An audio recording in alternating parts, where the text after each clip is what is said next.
Bang, bang, bang. Hold Can on, I hold on. start? Are we Hold ready? on, hold on.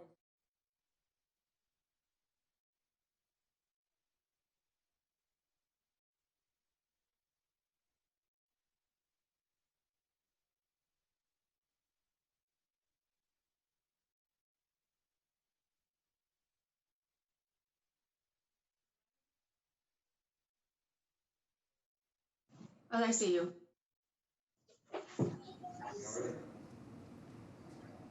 Is everyone ready? All right, you go. Okay. Knock, knock, knock. I guess that's 3 bangs on the table with my imaginary gavel fist. Welcome to today's meeting of the Public Facilities Commission. I'm Catherine Craven, the chair, and I'm joined by Larry Mamoli, the member. I'm going to turn it over to TT, who's going to read the agenda for this meeting of Department of Neighborhood Development. Thank you, Chair Craven. Good morning, Commissioners. First, I would like to note that this meeting is being recorded and broadcast live. Before we get started, I've asked Colleen Daly, the PFC Secretary, to take a roll call of the meeting participants. Colleen, if you would please conduct the roll call. Thank you, TT. I ask the participants, please unmute themselves and confirm their presence when I call your name. Beginning roll call with the Commission. Catherine Craven, PFC Chair. Yes. Larry Mamoli, PFC Commissioner. Present. TT Lee, Legal Advisor to PFC. Present. Catherine Pendleton, Article Clerk for PFC. Present. Next, with D&D, Rick Wilson, Deputy Director for Administration and Finance. Present. Christine McCrory, Senior Project Manager with the Boston Home Center Division of D&D. Present. Shani Fletcher, Development Officer with the Neighborhood Housing Development Division. Present. Ann Conway, Housing Development Officer with NHD. Present. Julio Pillier, Housing Development Officer with NHD. Present. Additionally, I will read for the record the remainder of individuals who are in attendance but will not be presenting in today's meeting. The following attendees do not need to unmute themselves. It's Seamus Highland, Assistant Corporation Counsel, PFD. Sean Chen, Assistant Corporation Counsel. James McDonough, Senior Staff Attorney for D&D. Donald Wright, Deputy Director, Real Estate Management and Sales Division. Jessica Boatwright, Deputy Director. John Feuerbach, Senior Development Officer. And Kirsten Studlian, Project Manager. That concludes the roll call. Thank you, Colleen. I'd like to note for the record that there are Public Facilities Commission meeting minutes from our prior meeting, which took place on May 13, 2020 for the Department of Neighborhood Development. Present at that meeting were Commissioners Mamoli and Irish. Commissioner Irish is not present today, but I note for the record that what is before you is a current draft of the meeting minutes. As Commissioner Mamoli is present today, I ask if you would please note for the record if the meeting minutes are acceptable. At our next meeting, when Commissioner Irish is present, I will ask the same of him. Yes, the minutes are acceptable. Thank you, Commissioner. Beginning this morning with the Department of Neighborhood Development, we have Rick Wilson, Deputy Director for Administration and Finance for D&D. D&D has 4 votes that are being presented today. Vote number 1 is being presented by Christine McCrory, Senior Program Manager for Boston Home Center Division. With the Boston Home Center Division of D&D. Vote 1 is a request to accept and expend a grant from the Commonwealth of Massachusetts Division of Banks to implement foreclosure prevention counseling services. The grant amount is $190,921.33. Christine, please present your vote request. Good morning, Commissioners. I'm here for an accept and expend vote for a Chapter 206 state funding grant that D&D applied for in January 2020. We were awarded a grant in the amount of $190,921.33 as a regional foreclosure education center. This is the 13th year we've been awarded this grant. In 2020, the Division of Banks awarded $1.5 million to support this foreclosure prevention. D&D was awarded these funds to support activities through the calendar year 2020 to implement foreclosure prevention as a regional foreclosure education center for the calendar year. The funds will be used to provide technical assistance for our nonprofit partner agencies who provide foreclosure prevention counseling to Boston homeowners. Our nonprofit contractors are chosen through an RFP process. These nonprofit providers provide free foreclosure counseling to Boston homeowners. Our current nonprofit partners are Urban Edge, ABCD Mattapan Family Service, and ESAC, Ecumenical Social Action Committee. These funds will be used also to provide marketing for the program and staff foreclosure training. In addition, this year, the foreclosure prevention counseling services will be play a more significant role in preventing homeowners experiencing foreclosure with the current COVID-19 crisis. We expect that there'll be an increased demand for our services within the next 3 to 6 months as deferment period ends and mortgage payments start for people who have experienced economic crisis. We expect due to the high rate of unemployment and decreased income as the economy struggles to respond to the COVID-19 crisis that many of the households we regularly serve will be greatly impacted. In addition, many multi-family homeowners will also be impacted by tenants unable to pay rent. The funds from the Division Bank will give us greater flexibility to increase funding for our nonprofit partners as needed so that we are better able to assist Boston homeowners who may now face foreclosure due to the impact of the COVID-19 crisis. In 2019, we have continued our home preservation service, and we expect that that will also increase this year as people are struggling to balance their finance debts and exposes, and not necessarily just their home, their mortgage payments. In 2019, we served 105 homeowners with these services, and as compared to 36 last year. With this funding, we'll be able to fund some of our contract for our nonprofit partner agencies and increase our marketing of the program. We expect to be able to serve a minimum of 150 new clients and continue the counseling work to 130 existing clients.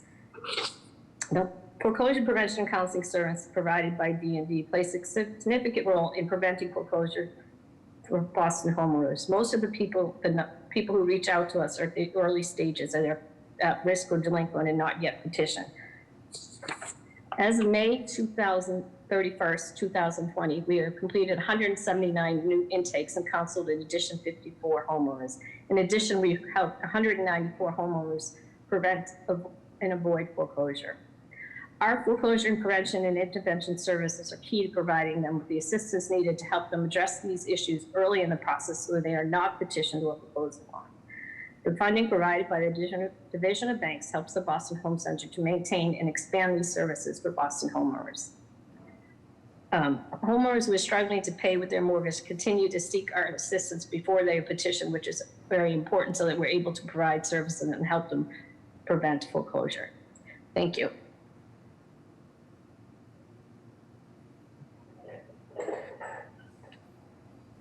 I have no questions, Catherine. I don't know if you do, but. I don't have any questions. Thank you, Christine, for that great description. And again, I want to remind anybody who might be watching on the public feed that this information is available online as well, right?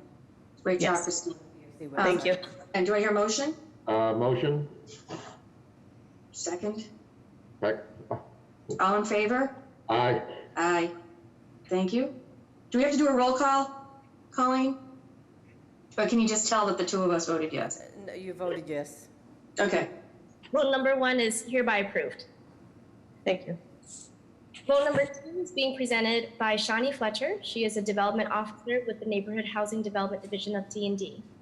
Vote 2 is a request for conveyance to DNI 4 Incorporated for vacant land located at 26 and 28 Magnolia Street, 23 and 25 Alexander Street, Roxbury. The purchase price is $400. Shawnee, if you would please present vote number 2. Thank you, Titi. As Titi said, my name is Shawnee Fletcher.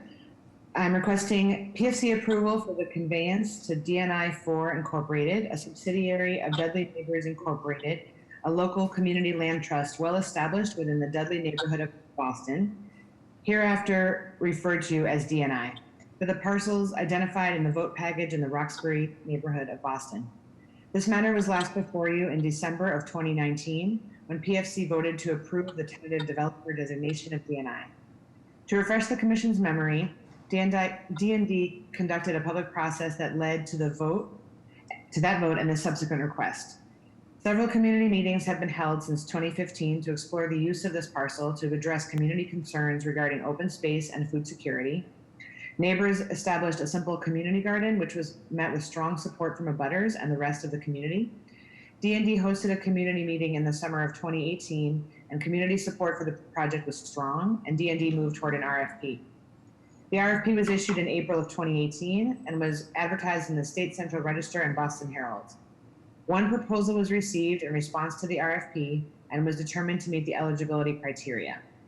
PFC approved the designation of DNI4 Incorporated on December 16, 2019, and the designation was advertised in the City Record on January 6th and January 13th of 2020. Since designation, DNI has received an award of $100,000 in development funds from the Grassroots Program and an award of $150,000 in development funds through the Community Preservation Act. They have completed design plans for the project, and they have further engaged the community in the development of those plans. The vote package includes a comprehensive memo about the project and PFC vote request. We've also provided handouts related to this vote request, which are displayed on the screen.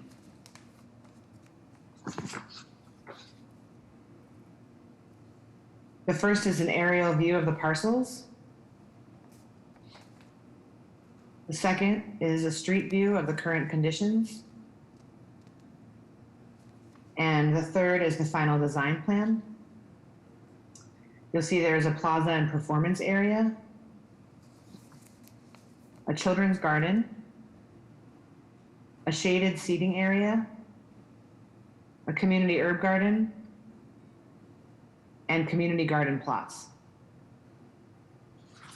This project has the support of the Food Project, COG Design, Fairmont Greenway Task Force, Dorchester Bay Economic Development Corporation, Representative Ayanna Presley, City Councilor Michelle Wu, City Councilor Kim Janey, immediate abutters, and other nearby residents. In summary, if PFC approves the vote request, it will result in the following public benefits: return vacant property in D&D's inventory for over 30 years into productive use, preserve over 5,600 square feet of land as protected open space, provide community gathering space, and promote local food access. I'm here to answer any questions you may have.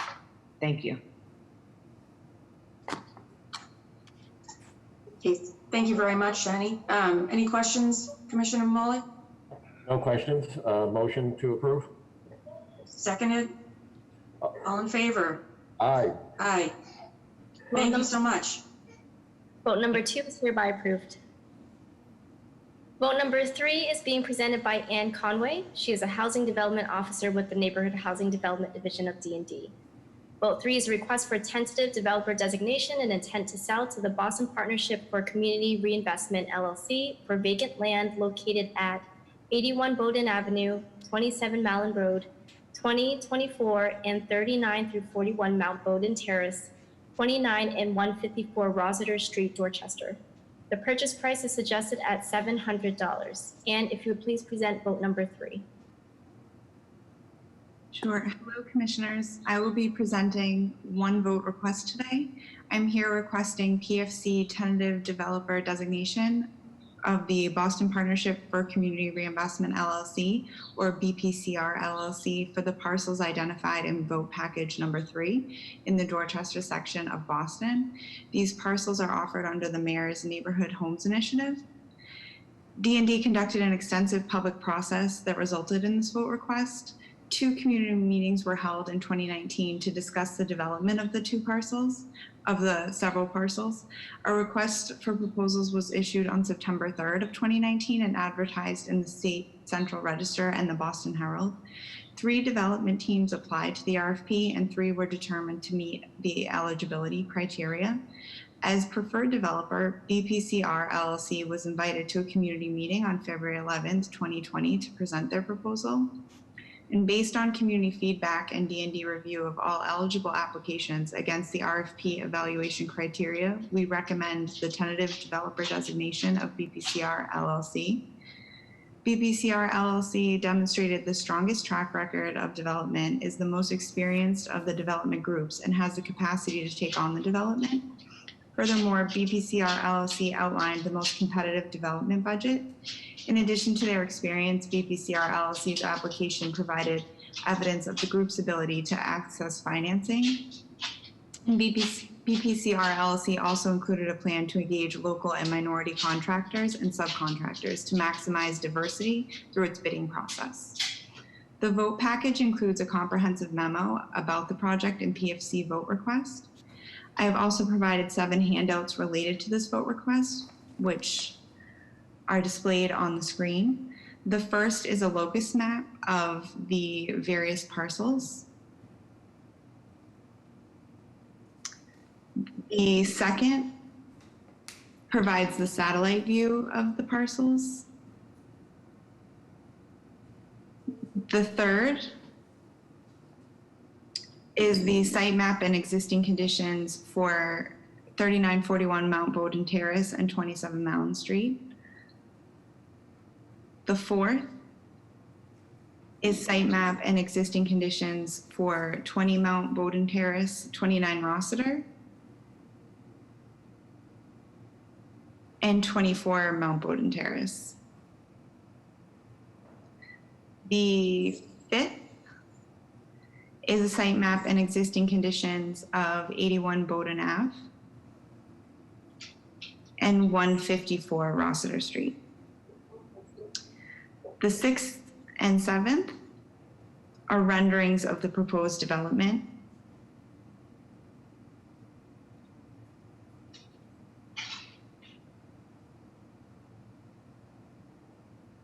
Which include the side-by-side flat roof townhouses and side-by-side townhouses in a different type.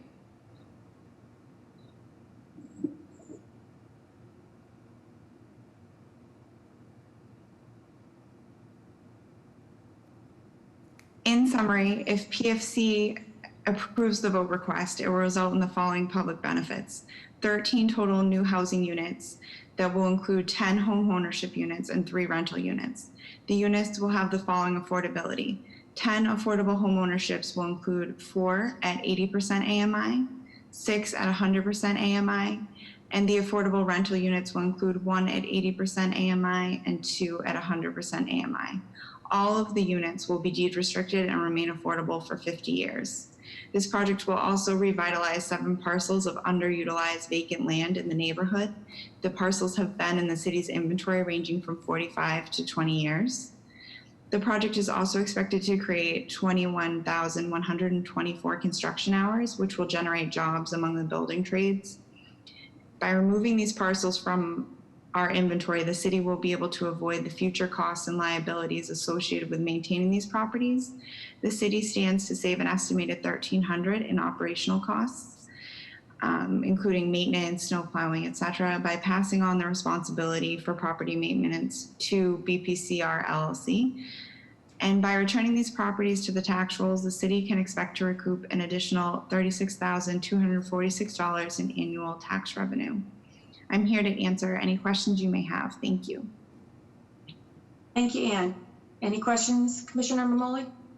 No questions. Great project. Motion to approve. Okay, seconded, and all in favor? Aye. Aye. Thank you. Vote number 3 is hereby approved. Vote number 4 is being presented by Julio Pillier. He is a housing development officer with the Neighborhood Housing Development Division of D&D. Vote 4 is a request for a tentative developer designation and intent to sell to a nominee comprised of principals of Urbanica Incorporated for vacant land located at 120 and 122 Hancock Street, Dorchester. The purchase price is suggested at $200. Julio, if you would please present vote number 4. Thank you, TT. Good morning, Commissioners. As indicated by TT, I'm here requesting a PFC approval for the tentative developer designation to a nominee comprised of principals of Urbanica Inc. for the parcels identified in vote package number 4 in the Dorchester section of Boston. DND conducted an extensive public process that resulted in this vote request. 2 community meetings were held to discuss the development of the parcels. A request for proposal was issued on January 28, 2019, and advertised in the State Central Register, the Boston Herald, and in the City Record. 7 development teams applied to the RFP, and 4 were determined to meet the eligibility criteria. All the eligible developers were invited to a community meeting on May 22nd, 2019 to present their proposals. Based on the community feedback and DND review of the eligible applications against the RFP evaluation criteria, we recommend the tentative developer designation of a nominee comprised of principals of Urbanica Inc. Urbanica Inc. was the highest ranked applicant for the properties. The Urbanica application was the most advantageous and offered the strongest team and greatest community benefit, including a community preferred and supported 100% affordable housing development. A development plan and density that meets the site objectives, reasonable and achievable development costs, and an experienced developer with a successful track record of completing comparable projects. The Urbanica team has experience working on projects through the public RFP process. Projects include the Parcel 9 sites in Roxbury, Parcel U, MBTA in Jamaica Plain, E plus 226 through 232 Roxbury, and 74 Highland Homes in Roxbury. Furthermore, Urbanica's proposal was preferred by both Jones Hills Neighborhood Association and the Hancock Civic Association. The vote package includes a comprehensive memo about the project and PSC vote request. I have also provided 5 handouts related to this vote request, which are displayed on the screen. The first is a site map. The second is a street view showing the current site conditions. The third and fourth are contextual designs showcasing Urbanica's proposal in relation to the existing buildings in the neighborhood. And the fifth contains the building's front elevations in relation to adjacent buildings. In summary, if PSC approves the vote request, it will result in the following public benefits: 15 new housing units, including 15 homeownership units. Of the units, 8 will be affordable to households at or below 80% AMI, and 7 will be affordable to households at or below 100% AMI. All the homes will remain affordable and deed restricted for 50 years. The project will revitalize 2 parcels of underutilized vacant land in the neighborhood that have been in DND's inventory since 1981 and 1992. The project is also expected to create 20,433 hours of construction hours and generate employment of 105 jobs among building trades. The sale of these 2 parcels can also be expected to yield long-term financial benefits to the city. By removing the parcels from our inventory, the city will be able to avoid future costs and liabilities associated with maintaining these properties. In addition, by returning these properties to the tax roll, the city can expect to recoup an additional $36,949 in annual tax revenue. I'm here to answer any questions that you may have, and thank you for your time. Thank you, Julio. Any questions, Commissioner Mamoli? More on just the legal entity that's we're actually approving here. It's my understanding it's the principals, but they're forming a new corporation or LLC, or I'm just more of a question of what is the new entity that they are forming? Is it an LLC? Is it a nonprofit that the principals of Urbanica are forming that we will actually in the future be voting this conveyance to? It'll be an LLC. Okay. That's it. Other than that, motion? Okay, so moved, seconded, and all in favor? Aye. Aye. Thank you. Thank you. Vote number 4 is hereby approved. Is there a motion to adjourn this portion of the meeting? Motion to adjourn. Seconded, and all in favor? Aye. Thank you. We're remarkably efficient on Zoom. Thank you.